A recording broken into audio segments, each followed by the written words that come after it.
Welcome to this episode of the Smart Leaders Sell podcast. I'm Jessica Lorimer, sales coach and leadership expert, and I'm really excited and also a little bit nervous to share what really went down at the Brighton Business Bonanza last weekend and what it taught me about building relationships in business. So, as some of you may know, I was fortunately asked to be a speaker at Dan Meredith's latest shindig, I think is the best way to describe it. And he basically held this Brighton Business Bonanza and invited a few amazing people, I say that humbly, sort of humbly, to come along and speak about different areas of expertise that would really help his audience build their businesses. So we had some amazing people, including Vin Clancy talking about growth hacking. We had Shah Wasmond, who came and talked about her journey and the different ways that you can start building your business. We had a talk from the man himself, obviously. Dan Meredith got up and talked about building your personal brand online. We had Helen Packham talking about building your business through public speaking. Lots and lots of incredible talks from everything from growth hacking to funnel ecosystems to simple sales, me obviously, right through to storytelling, copy, and all of the other things that get involved when you are building your business from the ground up. So in short, it was an incredible event. Like I say, was very fortunately asked to be a speaker. Unfortunately, though, as speakers and as attendees, actually, everybody was asked to wear Christmas jumpers. And the only Christmas jumper I have is about 6 years old. I think I bought it when I was still working in the corporate world. And it has a kind of drunk-looking squirrel on the front. I mean, ostensibly it's festive because the squirrel is wearing a Santa hat, but that really is about it. So I also was the shortest speaker in the room, took a pair of heels, didn't actually wear them because I was a little bit terrified. I was going to say very terrified, but let's face it, I was a little bit terrified that it was going to fall flat on my face whilst the whole thing was being filmed, and that would have been uncomfortable. So anyway, Dan's event was phenomenal.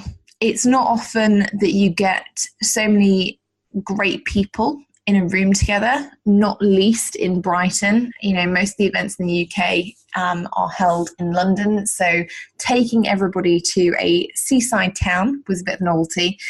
And it really reminded me that over the last couple of months, I've been to 4 different events now. And it reminded me that every time there's something that's really, really key when it comes to building your business easily and simply. It's all about building relationships. And that's what I want to dig into today. The best ways that you can build relationships at events. What do you actually do? Is it true that you have to go in, be very corporate, bland, give weird secret handshakes? Or can you actually just rock up, be you, build the best relationships, and build a successful business off the back of it? So, where do we start? Well, for me, the kind of biggest success of the Brighton Bonanza was really about community. Now, I'm not an early morning person. I feel like I've said this a couple of times. So forgive me if I'm going off on an early morning rant here, but I'm really not an early morning person. And the fact that I got up at 4:45 a.m. to get on a train in a frosty carriage early morning in December to travel for a couple of hours to get to this event says how excited I was about participating and about meeting the amazing people that were attending the event. It is really not often that I get up early for anyone. Ask Sam, he will tell you I'm a complete troll in the mornings. And yet here I was actually fully functioning, almost. Pre-coffee, it was a little bit hazy, but here I was fully dressed, which I feel is a sign of success in the entrepreneurial world, and out ready to mix with other humans. Okay. And this is all about community. Ultimately, community is everything. When it comes to business, if you don't have a tribe, you don't have any of the important things that you need to build your business. You know, And the bottom line is that if you don't have a community, if you don't take the time to build a strong community, you don't have profit in your business. It's very, very difficult to get people who, well, it's not very, very difficult, but it's much more difficult to get people who don't know you to buy from you. You don't have the support network that comes with having your own community. Because believe me, there are days when my community absolutely keeps me sane on this crazy entrepreneurial roller coaster. And also, you don't have the same kind of experience. When we work in an office, we work with all different kinds of people. You know, we learn different skills. We learn how to be diplomatic in certain situations. We learn when the time is to be funny, when the time is to be not funny / serious. We learn how to communicate with people, how to interact. And actually, when we move into the online space, it can be really isolating. You know, you kind of cut yourself off from a lot of the contact that you normally have day to day. And actually, that could be really draining. Having a community stops that energy suck. It stops you getting into the habit of sitting in your living room until 11 p.m., doodling away on Facebook, you know, kind of writing random things that you think are going to be blog posts that actually never really turn into anything. Community helps to hold you accountable. It helps to give you support. It helps to keep you sane. And ultimately, it helps to make you sales. So for me, going along to this event, the best thing about it was the fact that Dan has this incredible tribe. Okay. And everybody in there is, I'm going to generalize, but everybody in that is intelligent, they're focused, they're driven, they are excited and passionate about building businesses. They swear like troopers, and I love that. They make funny jokes. They're all very individual, and none of them could be described as cookie cutter. So for me, the best thing about this event, no offense, Dan, was the amazing community and the amazing people that were there, and getting to meet these people, you know, go for burgers with them, talk business with them, talking to people who don't think that SEO is some kind of creepy disease. You know, the bottom line is that when you value your people, they value you. And that in turn means supporting you, it means referring you, and it means buying from you. It really is that simple. And there was nothing that was clearer to me than that point about community being everything when I attended Dan's event. You know, his community is behind him 100%, fully supportive of him, refer him regularly, buy from him regularly, support him in terms of being a business owner. And a lot of them there as well support him on a friend level. You know, deep personal connections and relationships being built. And I think that's an amazing thing. Now, the second thing that was really interesting for me, and that always interests me when it comes to relationship building, is that I always get a lot of people who come up to me, and I had a lot of people at this event who said, you're so far ahead of me, or you're making more money than I am, or your business is so far ahead of mine. And they come up and they're almost like apologetic about getting to know you. Never be apologetic for the stage that your business is in. You know, just because somebody is on their kind of 50,000th step in their business journey, it doesn't mean that you have nothing to add to the relationship. You know, it's one of those things that I think we can get comparisonitis around very, very quickly. And when we go to these events, and I do it too, right? We're all human. When I went to Upreneur, I was like, oh my God, that's John Lee Dumas. If I could just like touch him and get myself removed by security. But seriously, you know, we all have this kind of fear that we're going to talk to somebody who is maybe a little bit further ahead than we are, or a lot further ahead than we are. And they're going to look us up and down in a kind of mean girl way and be like, who do you think you are talking to me? And that's not going to happen. You know, ultimately, when you become an entrepreneur, you kind of join this crazy online adrenaline junkie family that actually do really look out for each other. You know, so ultimately, people who are further ahead on their journey, yeah, they might have some more knowledge than you. Yes, they may have some more money than you. Ultimately, though, they still want you to be part of the family. They still want you to be part of the gang, right? So going up to them and building relationships and not doing it in a way that's creepy and stalkerish, i.e. running up to them being like, oh my God, you're the real person, and trying to insanely touch them. Not that I've done that often.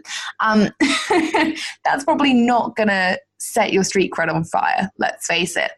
But if you actually go up to somebody who is a real inspiration for you, and you tell them, hey, I really loved your talk, or hey, I thought that your podcast was epic, or I've read your book and I really like it and I like these particular ideas, they're going to be just as grateful as anybody else. It's always nice to be told that you're helping change lives. So going up to somebody and building a relationship on the foundation of, you are somebody that I know, that I like, that I trust, and I'm really keen to add you to my network, is never going to be a problem, okay? The key thing about that, though, is to go in there with the mentality of, what can I give? How can I be of service? Rather than thinking, I want to make friends with Dan Meredith because he has a ton of people in his audience and maybe they'll buy from me. That's not networking. That's not networking with influencers or trying to build any relationship. That's literally looking out for yourself, for number one. And it comes across when you're talking to somebody, whether you are genuinely interested in them, genuinely interested in their work, what they're doing next, how you can introduce more people to them, how you can be of service, or whether you're just rocking up and being like, hey, you're kind of cool. You also have 10,000 squillion people in your Facebook group, so maybe you could just shout me out over there. That's really not going to do you any favors. And you'll find that if you do that, if you have that approach to building relationships, all of your relationships will be very, very 2D. It doesn't matter whether people are big industry names or whether they are at the beginning of their journey. People don't respond well to people who want to take more than they give. Okay. So for example, I got a message on LinkedIn the other day from a great guy. He is starting up a marketing business, and he approached me and he said, hey, look, you've been featured in some really, really impressive publications, and I read your blog on duct tape marketing and I thought it was great and I wanted to reach out and connect with you. And I was like, awesome. It's always really nice to know where people find you. And so I kind of went back and said, oh, I'm really glad that you like the blog. And, I see that you worked for a couple of companies that I used to have as clients and things. And, I went back with a nice response. As a result, he came back to me and he said, hey, actually, I do marketing. This is where I specialize. Is there anything I could do for you for free? And I was like, well, not right now, if I'm honest. But if you let me know the kinds of things that you want to be doing with your business, I can always refer you to somebody else who could give you a great testimonial, who could actually pay you for the amazing work that you want to be doing. There are always going to be people who you can network with and build a relationship very quickly with that will happily refer you, buy from you, support you, etc. It doesn't have to take weeks and weeks and weeks. It just has to take the appropriate networking skill, and that means talk to them like they're human. Don't fangirl too much. Absolutely ask for the selfie or the autograph or whatever. But after you're done, don't lick their shirt or something. That's when it gets a little bit weird. Because remember, they are normal. And after the event is done, they are going to sit around, eat pizza, drink Prosecco, and talk crap because they are just as brain fried as you are. And I promise you, that is exactly what we did after Dan's event. We went back to Dan's and the speakers, we sat around, we ate pizza, we talked about the event, we talked about a load of other rubbish, drank some Prosecco, and then we were like, oh, all right, we've got to go out now. The third thing that came across for me was knowing when to implement versus knowing when to consume more information. Now, Dan had epic speakers who were all experts in very different things. You know, there are different people from different subject areas, all massively, massively useful. And people were scribbling notes pretty much constantly. The thing is with events, and when it comes to building relationships at these events, it's not about consuming all of the information, okay? There are 3 things that go into making the most of an event. Consuming information is one of those things. Implementation is the second, so actually putting those things into action, going out and getting results with the lessons that you've learned. And the third thing is building a network, starting to build a network with other people who are implementers like you. So when you're going to these events, and when I was at Dan's, there were so many things that I was like, oh God, that's so cool. You know, there's a chap there called Mark Whitehand. He made this incredible intro video and I was blown away. I was like, oh my God, I want to do that. I want to rethink my business plan. I want to start creating videos. I want them to look like that. I want everyone to be blown away. You know, and in my head, I was kind of like 5 years down the line, making my millions from video, and it was all great until I realized that actually I'm terrible with the camera. I hate editing. I find computers incredibly dull. And so actually it probably wasn't going to be my ideal business model. It didn't mean that I didn't want to consume all of the content that I possibly could around the stuff Mark was teaching about storytelling. You know, him and Mike had this great talk about story, and they showed the power of it and the journey. I wanted to consume all of it. I wanted to consume all of Vin Clancy's growth hacks. I was like, oh my goodness, maybe I could be like Vin. Maybe I could like growth hack my way to internet celebrity and a kind of David Bowie-esque approach to life. And that really is what I thought of Vin. He's absolutely amazing. But that guy has the most fashion-forward dress sense I've ever seen. Like, just genuinely the most fashion forward. He was wearing these gold boots. They had wings on. You know, he had these kind of skinny jeans, and this later on in the evening changed into leopard print skinny jeans, which I thought was phenomenal, and some kind of Joseph's like Technicolor dream coat. It sounds hideous, but it really worked. And I looked at his information and his slides, and I was like, oh my God, I want to do this. And I'm going to download this bit of software, and I'm going to go off and try all of these growth hacks in my business. And again, there was that little voice in my brain that said, actually, Jess, that's not going to happen. You can't implement them all at once. You know, Vin has tried all of those over a period of years. That's why he can talk about all of them. He's tried them, he's tested them, just like I've done with sales strategies, just like Dan has done with building his personal brand. It's not something he just did overnight. And so again, that little voice in the back of my head is like, implement, you know, consume and take away the golden nuggets, but don't expect to implement everything right away. And that means you don't have to actually consume everything in detail. You take the bits that you really want, and you don't walk away with 25 pages of notes that you then can't decipher later on. Okay? Now, the other great thing about knowing when to consume information and when to implement is that if you are an implementer, if you go to these events and you are sat there and you're kind of scribbling notes, you're somebody who's a consumer, and the people next to you, they know that they can get great notes from you afterwards. You are going to be the person who can recap every talk in detail. But you may not be the person 6 months down the line that's made any major changes. If, however, you're sat there during the talk and you are using that information to draw new flowcharts for your business, or map out new programs as a result, or making keynotes of software that you're going to be using in your business and how it's going to help you move forward. And at lunchtime, you're going around and telling people, hey, I just downloaded this tool, or I just went and did this. They know that you're an implementer. And as entrepreneurs and as people, really, you know, successful people want to be surrounded with successful people.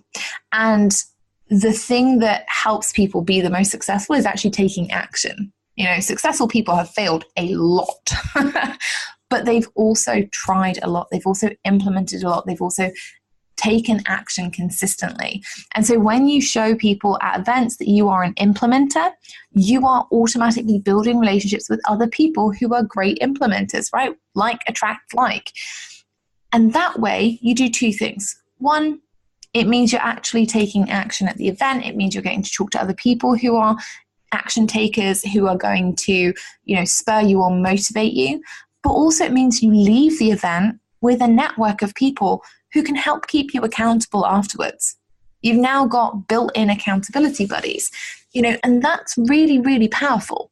When we're looking at building relationships in our business, I say this to my clients all the time. I don't just buy from every random on the street, okay? I love a good sales pitch, it is true, and I do buy from many people from cold emails. But generally, if I'm looking for something important in my business, recently when I was making team decisions, hiring new people into my team, I hired a new PR person, the incredible Amanda Ruiz, who's amazing. I didn't just go out and look at a bunch of websites. I didn't just Google it. I wanted to know who the best was in my industry. And so I asked other action takers. I asked people in my community. I asked other industry leaders, hey, who do you know that's really, really good at helping people get featured in great places? Who networks regularly with the press? And Amanda's name was the one who came up. So if you're building relationships with other implementers, other action takers, you're increasing your network and therefore increasing your net worth. Because whenever you want to hire somebody, whenever somebody needs a coach or a consultant or a service-based business owner with your area of expertise, you're always going to have somebody who can refer you to somebody else or who can refer somebody else to you. Okay? And that's really, really important to have that network that's consistently growing and expanding with people who do rather than people who say that they're going to do. Okay, because those are two very, very different things. Now, obviously, when you're going to events, it can be really tempting.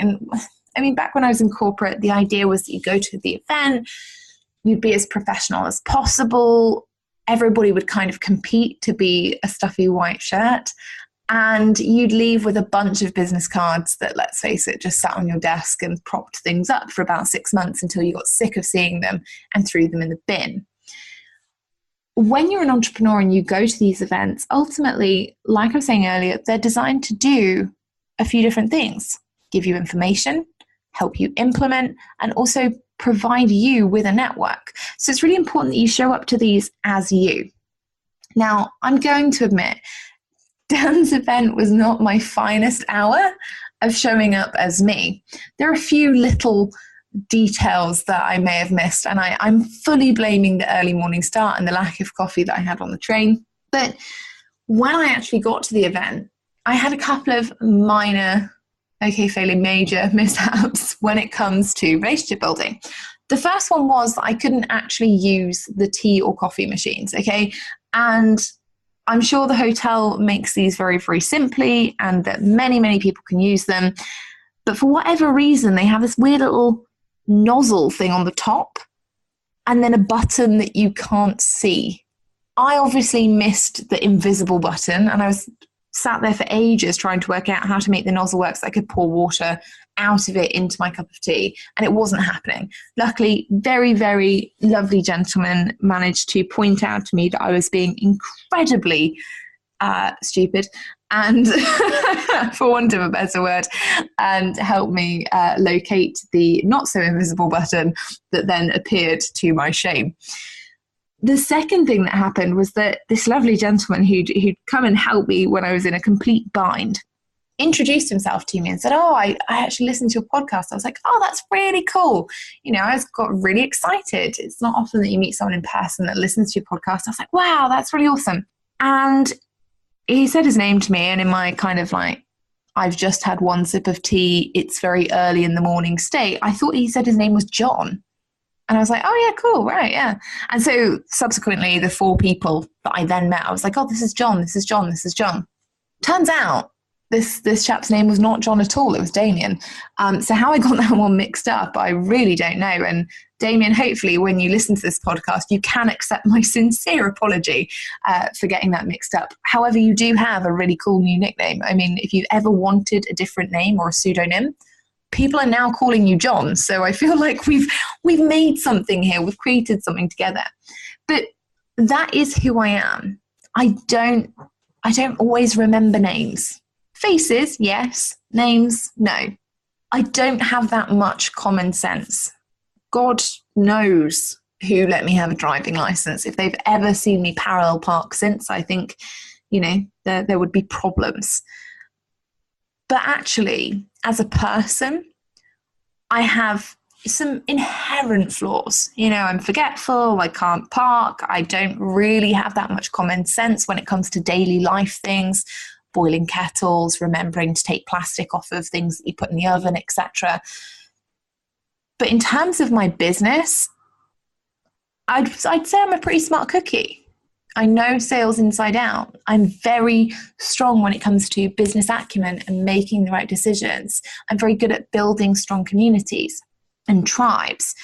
And when it comes to as a person, I'd like to think that I'm pretty nice. I mean, with the exception of forgetting Damien's name, I would like to say that I went to the event and that I was happy and smiley and that people felt like they could approach me and ask me questions and that I would be open and transparent with them.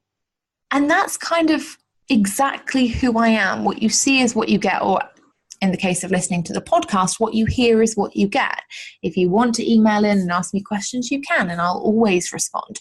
If you want to let me know that actually you didn't think that my points were relevant on XYZ episode, I can't guarantee that it's going to make my day, but I'll take it into consideration. I'll make it better for next time. When you go to these events, it's really important that you do show up as you, warts and all, okay? It doesn't mean that you don't brush your hair. I actually did for this event, brush my hair and wear makeup and was clothed. That bit I still can't believe. Living in pajamas most of the time has really done a number on my dress sense. But you've got to show up as that best version of you. If you're going to an event and you are having a really stroppy, crappy day, don't take it out on everybody else that's around you, right? Show up as the best version of you. Don't feel like you need to pretend to be somebody else. Nobody's looking for you to be a cookie cutter version of somebody. They're looking to get to know the person that they've met online. The person who shows up and is funny, the person who's really honest, the person who's really direct, the person who knows their stuff.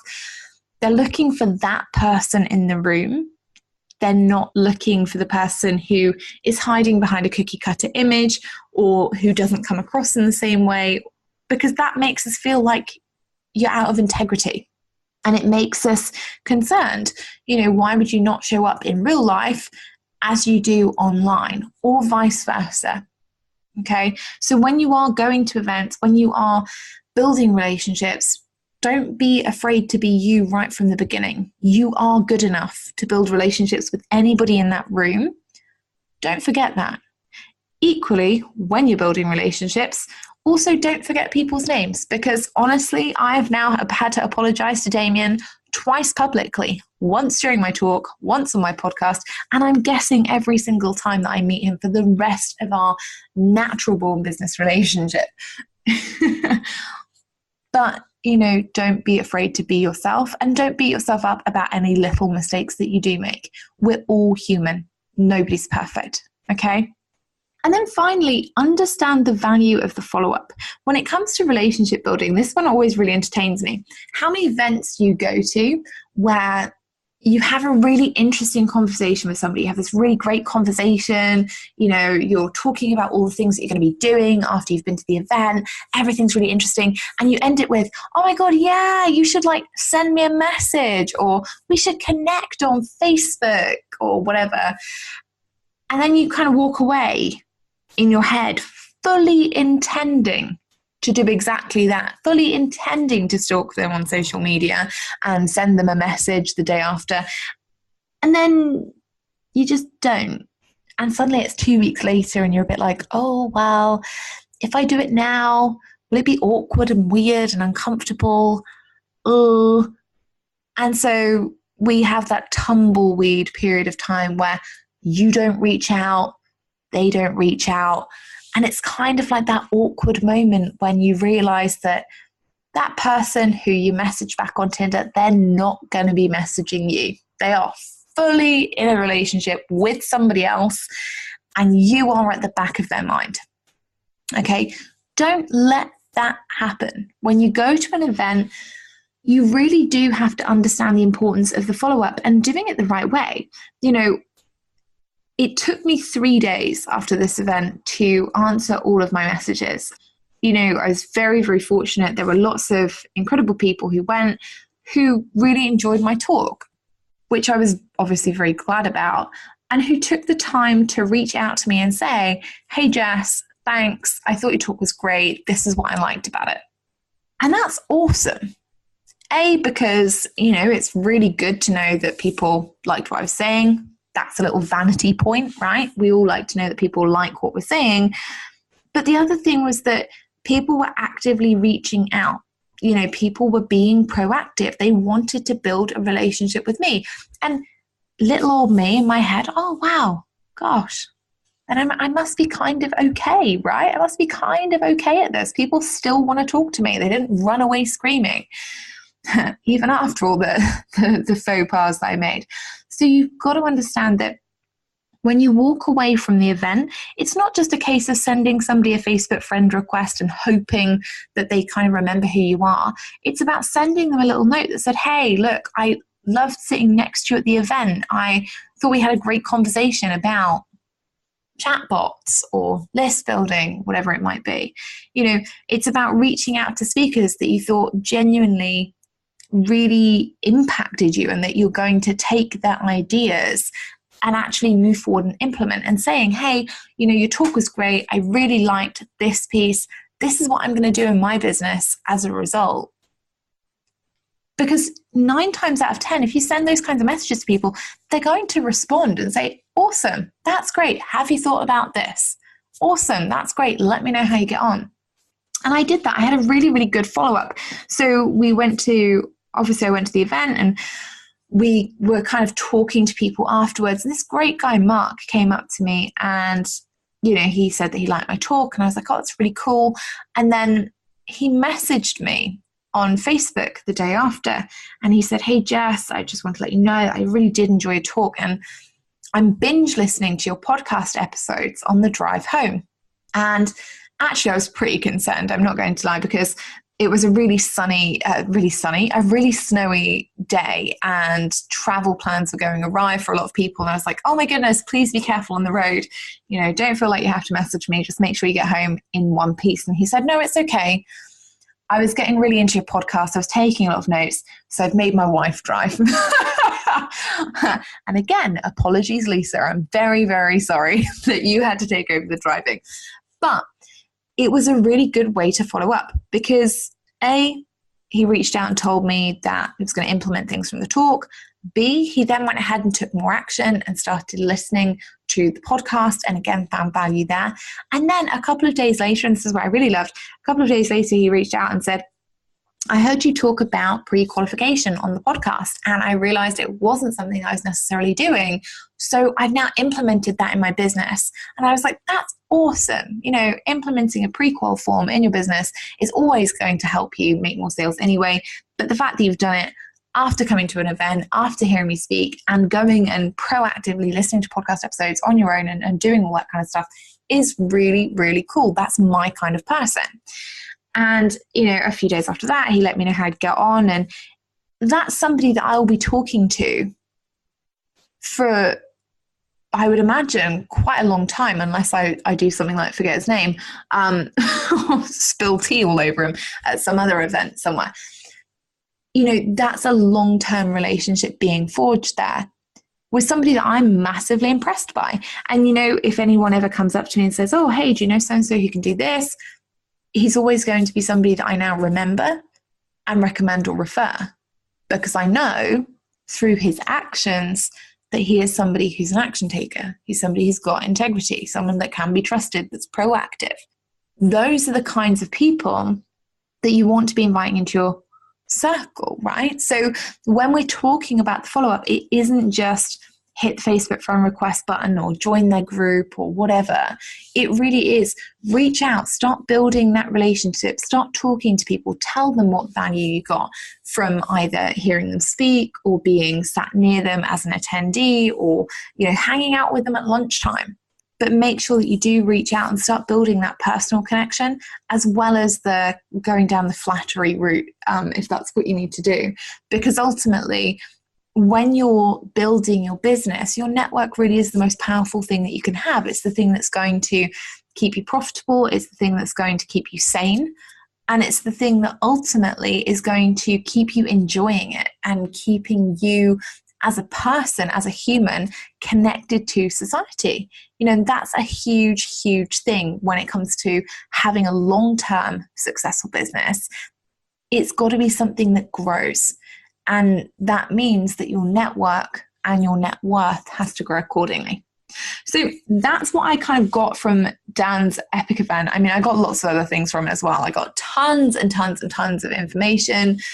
I have lots of things that I'm going to be implementing to my business. I made loads of new connections, which I'm very, very excited about. And if you are somebody who went to Dan's event and you're now listening to the podcast, well, thank you very much. I'm really glad that you're here, in the sincerest way possible. And I think that if you are somebody who is considering going to events in 2018 and you're really thinking and wondering, what can an event bring to my business? What is the point of an event? What's the point of going? I know all this stuff. I'm just going to be learning more information. It's really not about the information. The information is possibly the least important part of the event. It's all about the community. It's all about increasing your network. It's all about implementing, taking action, and getting results. So all in all, events and human contact are definitely key to your success, even if you are a little bit of an introvert like me. So make sure that you are building relationships in the right way. And then you'll be on that steady stream of sales, referrals, and general business sanity. I really hope you've enjoyed this episode. If you have, please hop over, hit that subscribe button, and leave me a review. Let me know how I'm doing. Always feel free to reach out and ask any questions that you've got around sales. Obviously, you can email me, jessica@jessicalorimer.com, or you can head over and join my free Facebook group, the Smart Leaders Sales Society. And you can come in there. There's a weekly live training over there, and we can continue the conversation about sales tips, tricks, and techniques for the rest of the week. I'll see you in the next episode.